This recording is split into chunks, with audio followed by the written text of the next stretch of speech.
नमस्ते, हाय, हेलो, कैसे हैं आप सब। चलिए कहानी शुरू करते हैं, जहाँ विनय सिद्धू पटेल से बात कर ही रहा होता है अपनी पर्सनल लाइफ से जुड़ी हुई बातें थोड़ा सा। तभी उसके फ़ोन बज जाता है और वो फ़ोन रिसीव करने के लिए अपनी जेब से फ़ोन को निकालता है और फ़ोन को रिसीव कर कहता है, हाँ हेलो। जिस पर उसके उधर से आवाज़ आती है कि तुम्हें घर मिला क्या। जिस पर वो कहता है, हाँ मुझे घर मिल गया है। वैसे ये घर किसका है पिताजी। जिस पर वो कहता है कि तुम्हें मिल गया ना, इतना काफ़ी है तुम्हारे लिए। तुम घर को देखो, अच्छा लगा होगा तुम्हें पहाड़ों और समुंदर के बीच। आपको कैसे पता कि यहाँ के नज़ारे कैसे हैं। मैंने कहा ना, तुम बस वहाँ के व्यू को देखो और घर को देखो, बहुत सुंदर है। पिताजी ये किसका घर है। जिस पर वो कहते हैं, अरे ये मेरे दोस्त का घर है। जिस पर वो कहते हैं, आपको पता है आपके दोस्त बहुत ज़्यादा यंग नहीं है। जिस पर वो कहते हैं, ज़्यादा मत बोलो। विनय अपने पिता से कहता है, ठीक है मैं ज़्यादा कुछ नहीं बोलता, मुझे बस घर तो पसंद आया, अच्छी बात है। लॉर्ड मैं ऐसे मतलब रहने के लिए ख़रीद ले रहा हूँ। ख़रीद रहे हो। जिस पर वो कहता है, नहीं मतलब रेंट कर रहा हूँ। अच्छा ठीक है। वही तो, इतना ख़रीद कर तुम करोगे क्या घर। पिछले बार भी जहाँ गए थे वहाँ पे तुमने घर ख़रीद लिया था। इस घर को ख़रीदने के बारे में मत सोचना, वैसे भी कुछ महीनों का काम है तुम्हारा। जिस पर वो कहता है, कुछ महीने नहीं होते, वो साल होते हैं, ठीक है। अच्छा जो भी हो, तुम इतना मत सोचो, अपना सामान शिफ्ट करो। वैसे पिताजी मम्मी कैसी है। तुम्हारी मम्मी ठीक है और घर में सब ठीक है। तुम्हें सब के बारे में सोचने की ज़रूरत नहीं है, तुम अपना काम पे ध्यान दो, ठीक है। ये बोलकर फ़ोन रख देते हैं विनय।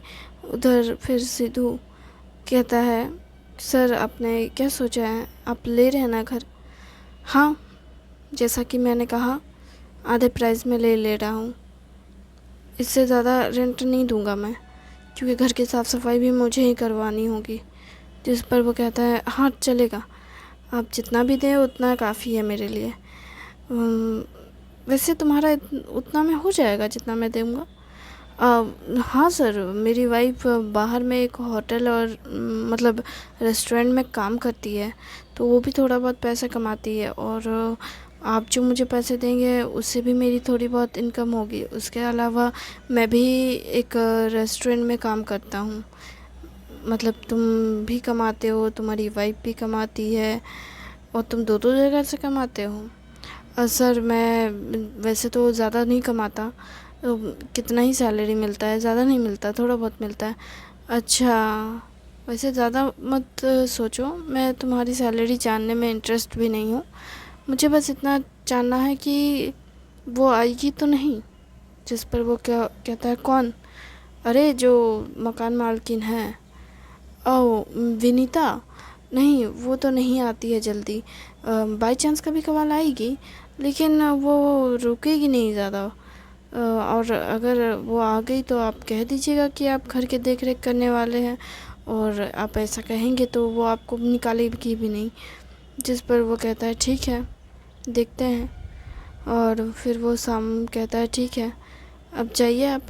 सिद्धू सोचता है कि थोड़े पैसे वो पहले दे देता था।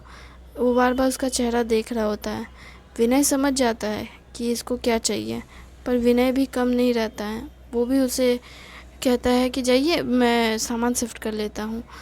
वो बार बार उसे घर से भेजने की कोशिश करता है, और वो बार बार उसे प्यार से उसकी तरफ देखता है कि शायद वो कुछ कहे, पैसों की बात करे, लेकिन वो कुछ करता ही नहीं है विनय।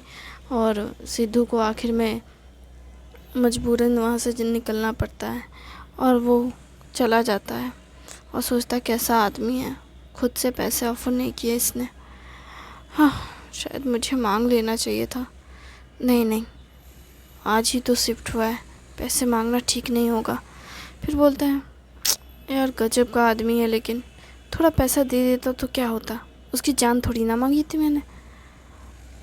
वैसे मांगी तो नहीं है मैंने उससे, ना पैसा ना जान। खैर छोड़ो, जाने दो। मुझे अब घर जाना चाहिए। फिर उधर उसका भी फ़ोन बजता है सिद्धू का। उसकी वाइफ कहती है घर कब आओगे तुम। उसकी बीवी बहुत गुस्से वाली होती है और वो गुस्से से उसे डांटते हुए कहती है तुम ऐसे ही घूमते रहो, आवारागर्दी करते रहो अपने दोस्तों उसके साथ। हाँ, तुम्हें बच्चों की फ़िक्र है या नहीं? बच्चों के स्कूल में पैसे देने हैं, तुम ऐसे कैसे घूम सकते हो? जिस पर वो कहता है ठीक है मैं आ रहा हूँ, मेरे पास पैसे नहीं हैं पर मैं पैसे लेकर आता हूँ। हाँ, पैसे लेकर आना घर पे, और अगर नहीं आए ना तो देख लेना मैं तुम्हें डिवोर्स दे दूँगी। जिस पर वो कहता है तुम मुझे डिवोर्स दे के क्या ही कर लोगी, इतने सालों से तो कह रही हो। फिर वो कहती है क्या बोले तुमने? जिस पर वो कहता है कुछ नहीं, मैं आता हूँ पैसे लेकर। फ़ोन काट देता है। गजब की ये ज़िंदगी है मेरी, शायद गलती मेरी ही है। मैं अच्छा खासा आवारा जैसा घूमता था, खामखा मैंने शादी कर ली और ये लड़की है। गलती तो मेरी ही है, ये बात सही है। वो खुद से ये कहते हुए चलते जाता है। फिर वो उसी रेस्टोरेंट में जाकर बैठता है जिस रेस्टोरेंट में वो काम करता है, और कहता है मालिक आज आप तो मुझे पैसे दे दीजिए। तो वो कहता है पैसे दूँ तुम्हें? तुम कभी ठीक से काम करते हो क्या? जिस पर वो कहता है मैं तो हर रोज़ काम पे आता हूँ और मैं रोज़ काम करता हूँ। वो इधर बहसबाजी कर ही रहा होता है होटल वाले से, रेस्टोरेंट वाले से, कि इधर विनय भी अपना सारा सामान शिफ्ट कर देता है। शिफ्ट करने के बाद वो सोचता है कि क्यों ना मैं सिद्धू को थोड़े पैसे सेंड कर ही दूँ। फिर वो उसके नंबर पे कुछ पैसे सेंड कर देता है और मैसेज करके बोलता है कि मैंने तुम्हें कुछ पैसे भेजे हैं, चेक कर लेना और फिर मुझे बता देना कि पैसे तुम्हें मिले हैं या नहीं। अगर नहीं मिले हैं तो मुझे डिटेल्स निकालनी पड़ेगी, और अगर तुम्हें पैसे मिल गए हैं तो मुझे ओके कर देना। ये कहकर वो मैसेज करके अपना सामान देखने लगता है और सोचता है कि मैं कौन सा कमरा इस्तेमाल करूं। जिस पर वो एक कमरे का दरवाज़ा खोलने जाता है तो देखता है ये दरवाज़ा बहुत लॉक है। तो वो सोचता है कि क्या ये दरवाज़ा उस लड़की का है, मतलब ये कमरा। फिर वो सिद्धू को मैसेज करके कहता है क्या उस विनीता का कोई पर्सनल रूम है जो बंद रहता है हमेशा? जिस पर सिद्धू तुरंत उसका मैसेज का रिप्लाई करते हुए कहता है कि हाँ उसका अलग से पर्सनल रूम है। जिस पर वो कहता है अच्छा तो ये कमरा उसका है। हालांकि सिद्धू का मैसेजेस बहुत छोटे थे और रिकॉर्डिंग में थे, तो विनय को कुछ गड़बड़ लगता है और उसे आवाज़ से समझ आता है कि जैसे वो कोई मुसीबत में है। तो वो सोचता है कि क्या बात है, लगता है यहाँ पे सभी लड़ने वाले हैं क्या। फिर वो सोचता है नहीं मैं इसके बारे में क्यों सोचूं, मैं अपने सामान पे ध्यान दूँ। फिर वो दूसरा कमरा खोलने की कोशिश करता है, देखता है ये तो खुल गया। देखता है कमरा बिल्कुल खाली है, एक बेड है, अलमारी है, सारी ज़रूरत की चीज़ें हैं, पर वहाँ कोई सामान नहीं है किसी का। तो वो सोचता है कि यही कमरा मेरे लिए बेस्ट है। वो अपना सारा सामान उस कमरे में लाता है, एडजस्ट करने लगता है। और इधर सिद्धू भी रेस्टोरेंट वाले से झगड़ कर थोड़े पैसे रेस्टोरेंट वाला उसको देता है और कहता है तुम जाओ यहाँ से, तुम्हें नौकरी से निकालता हूँ। वो नौकरी से निकल जाता है और थोड़े पैसे जो भी उसे मिलते हैं उसे ले करके, और विनय के पैसे ले करके जो उसके फ़ोन में घुसता है उस मैसेज को देखकर तो वो बहुत खुश हो जाता है। घर आता है और अपनी वाइफ से कहता है कि मेरे पास इतने पैसे हैं। जिस पर वो कहती है कि ठीक है, इतना काफ़ी है फ़िलहाल तो बच्चों की फ़ीस देने के लिए। फिर वो कहता है मैं सोच रहा हूँ कि मैं कहीं और जॉब करूँ, क्या तुम्हें जॉब से निकाल दिया? जिस पर वो कहता है हाँ मुझे जॉब से निकाल दिया गया है। जिस पर वो कहती है तुम्हें ये तीसरी रेस्टोरेंट से निकाला गया है, तुम क्या करते हो रेस्टोरेंट में जो तुम्हें जॉब से निकाल दिया जाता है? जिस पर वो कहता है मेरी गलती नहीं है, मैं तो अच्छा खासा काम करता हूँ, लेकिन फिर भी पता नहीं क्यों उन लोगों को मुझसे दिक्कत है, वो हमेशा निकाल देते हैं। अगर तुम अच्छे से काम करते तो तुम्हें रेस्टोरेंट से कैसे निकाला जाता? मैं आज भी एक ही रेस्टोरेंट में पिछले 10 साल से काम कर रही हूँ। मुझे तो आज तक नहीं निकाला गया। जिस पर वो कहता है तुम्हारी बात अलग है, मेरी बात अलग है। क्यों, कैसे अलग है बता सकते हो? जिस पर वो कहता है तुम एक लड़की हो, लड़कियों की तरफ वो बोलता है कि मैं तुम्हें समझा नहीं सकता। वो बोलने जाता है लेकिन फिर वो कहता है नहीं, मैं तुम्हें समझा नहीं सकता। जिस पर वो कहती है मैं जानती हूँ तुम क्या कहने की कोशिश कर रहे हो, लेकिन तुम ऐसा मेरे बारे में नहीं सोच सकते हो। मैं सोच नहीं सकता, पर मैं दुनिया जानता हूँ, और मैं जानता हूँ कि लोग क्या सोचते हैं। और मैं एक आदमी हूँ, अब मैं मोटा भी हो गया हूँ, मेरी टोन भी थोड़ी बाहर है। मुझ जैसे वर्कर को कौन रखना चाहेगा? जिस पर वो कहती है कि आई अंडरस्टैंड। वो उसे गले लगा के कंफर्ट करने की कोशिश करती है और कहती है आई एम सॉरी, मैं बहुत ज़्यादा गुस्सा कर रही हूँ, लेकिन मेरे पास पैसे नहीं हैं हमारे पास, और बच्चों की फ़ीस भी देनी है और बहुत सारे काम हैं। जिस पर वो कहता है मुझे पता है, मैं कोशिश कर रहा हूँ ना। एक लड़की ने मुझे घर संभालने को दिया है, उससे मुझे पैसे मिल रहे हैं, और अभी मैंने उस घर को किसी को रेंट पे भी दिया है, तो वहाँ से भी मुझे पैसे मिलेंगे। जिस पर वहाँ से भी मुझे पैसे मिले हैं। जिस पर वो कहती है कि क्या तुम झूठ बोले हो? जिस पर वो कहता है हाँ, मैंने थोड़ा झूठ तो बोला है, क्योंकि मेरे पास और कोई रास्ता नहीं था पैसे कमाने के। मेरे पास यही एक ऑप्शन है ताकि मैं थोड़े पैसे कमा सकूं। और इस वैसे भी तुम इतना मत सोचो, जो भी प्रॉब्लम्स होगी उसे मैं अकेले फेस करूँगा। जिस पर वो कहती है कि तुम इतना मत सोचो, हम हस्बैंड वाइफ हैं, मिलकर फेस करेंगे। जिस पर वो कहता है तुम तो मुझे डिवोर्स की बात कर रही थी। देखो, मैं तुम्हें कभी छोड़कर नहीं जा सकती, चाहे मैं गुस्से में कितना कुछ क्यों ना कह दूँ, पर मैं तुमसे बहुत प्यार करती हूँ और मैं तुम्हें छोड़कर नहीं जाऊँगी। हाय, मेरी वाइफ कितनी अच्छी है। तुम्हारी वाइफ बहुत अच्छी है, इसलिए तुम हमेशा अपनी वाइफ का दिल दुखाते हो, तुम्हें समझ नहीं आता। जिस पर वो कहता है मैं क्या करूं, मैं जितना चाहूं उतना लोग मुझे पता नहीं क्यों नफ़रत करते हैं। मैं चाहे जो भी कर लूं, पता नहीं लोग मुझे पसंद क्यों नहीं करते, क्योंकि तुम बहुत आलसी हो। तुम मुझे आलसी कैसे कह सकती हो? मैं बहुत मेहनती हूँ, मैं घर के सारे काम करता हूँ, बच्चों की देख रेख करता हूँ, सब कुछ तो मैं करता हूँ। तुम तो आराम से बस जॉब करती हो। हाँ, और मैं इसलिए खुश हूँ क्योंकि अगर तुम ना होते तो मेरी लाइफ में बहुत परेशानी होती। मुझे घर भी देखना पड़ता, बच्चों को भी देखना पड़ता, जॉब भी देखना पड़ता। इसलिए एक तरफ से तो मैं बहुत रिलैक्स हूँ कि तुम मेरे साथ हो, तुम सब कुछ संभाल लेते हो। लेकिन मेरे अकेले के पैसों से ये घर नहीं चल सकता, तुम्हें भी पैसे कमाने होंगे, और ये बात मैं तुम्हें समझा कर थक चुकी हूँ। मैं जानता हूँ, लेकिन मैं क्या करूँ, मुझे कोई मौका नहीं देता। तुम्हें मौका नहीं देता, या तुम मौके के पीछे भागते नहीं हो। देखो, मैं तुम्हें समझा सकता हूँ, लेकिन मैं क्या करूँ, कोई मुझे समझना नहीं चाहता है तुम्हारे अलावा, तो मैं क्या कर सकता हूँ। वो अपनी बीवी से ऐसी बातें करता है तो उसकी वाइफ बहुत खुश होती है और कहती है ठीक है, मैं समझ गई, छोड़ो, मैं तुम्हारे लिए दूसरा रेस्टोरेंट देखती हूँ। और हाँ, मुझे घर आने में लेट हो जाएगा क्योंकि आज होटल में कुछ स्पेशल गेस्ट आने वाले हैं। ठीक है, वैसे तुम होटल का जॉब छोड़ क्यों नहीं देती, सिर्फ रेस्टोरेंट का वर्क करती? जिस पर वो कहती है मैं सिर्फ रेस्टोरेंट में वर्क नहीं कर सकती। रेस्टोरेंट का काम सुबह होता है, मैं सुबह रेस्टोरेंट जाती हूँ और शाम को मैं होटल जाती हूँ, और मैं होटल का वर्क नहीं छोड़ सकती क्योंकि वहाँ पे मुझे ज़्यादा पैसे मिलते हैं। जिस पर वो कहता है क्या तुम सब कुछ पैसों के लिए करती हो? नहीं, ये मैं हमारे लिए करती हूँ, हमारे बच्चों के लिए करती हूँ।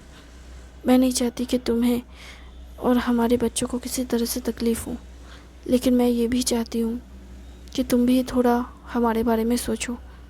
अगर तुम चाहते हो कि मैं होटल के जॉब छोड़ दूँ तो इतना पैसा कमाओ ताकि मैं सच में ये जॉब छोड़ सकूँ। ठीक है, अब मैं चलती हूँ, अपने हस्बैंड के माथे पे किस कर वो चली जाती है। और वो जॉब पे जाने के बाद अपना काम करती है। इधर विनय भी अपना सारा सामान समेट करके, रात हो जाती है उसे सामान समेटते हुए।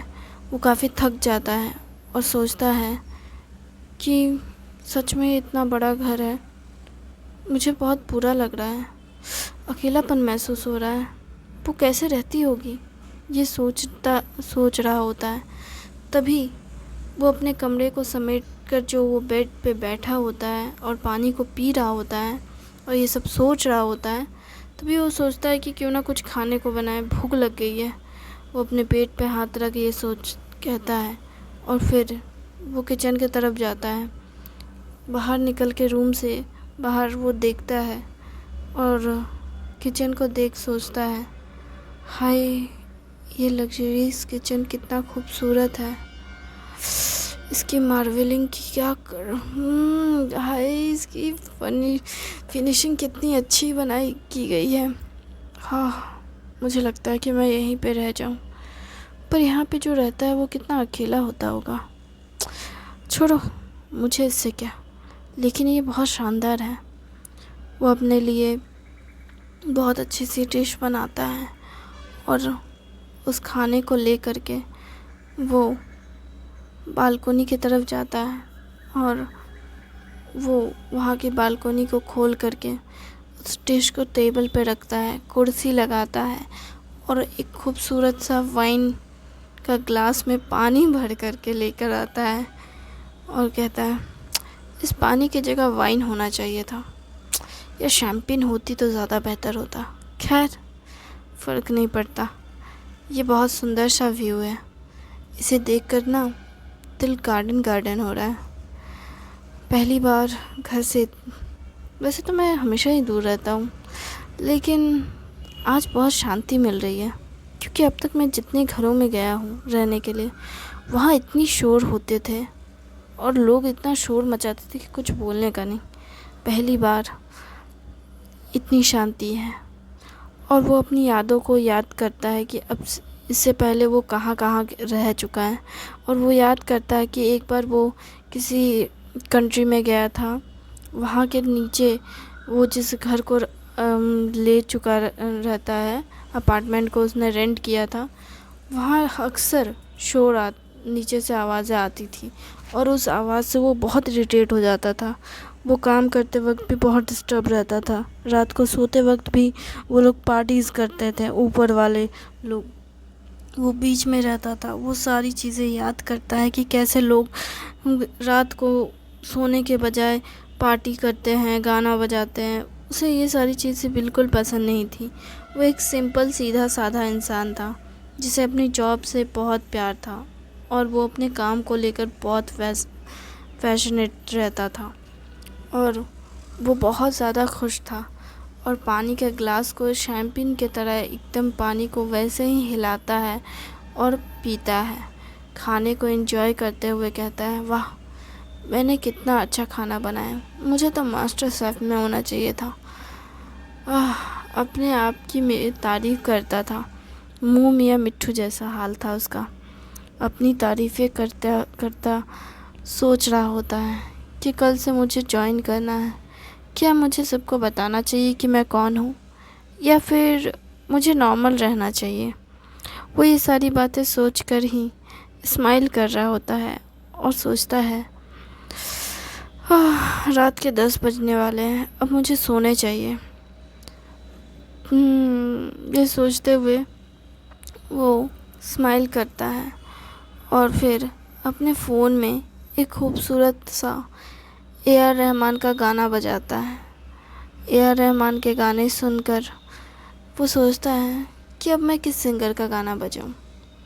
कुछ रोमांटिक सॉन्ग वो बजाने लगता है, पुराने, और उन गानों को सुनते हुए वो बहुत खुश भी होता है और खुशी से उस ग्लास को उठा करके और अपने खाने के प्लेट को उठा करके बेसिन में जा कर के रखता है और ग्लास में पानी और भर करके लेकर आता है और अपनी म्यूज़िक को, यानी अपने फ़ोन को अपने साथ लेकर जाता है अपने बेडरूम में।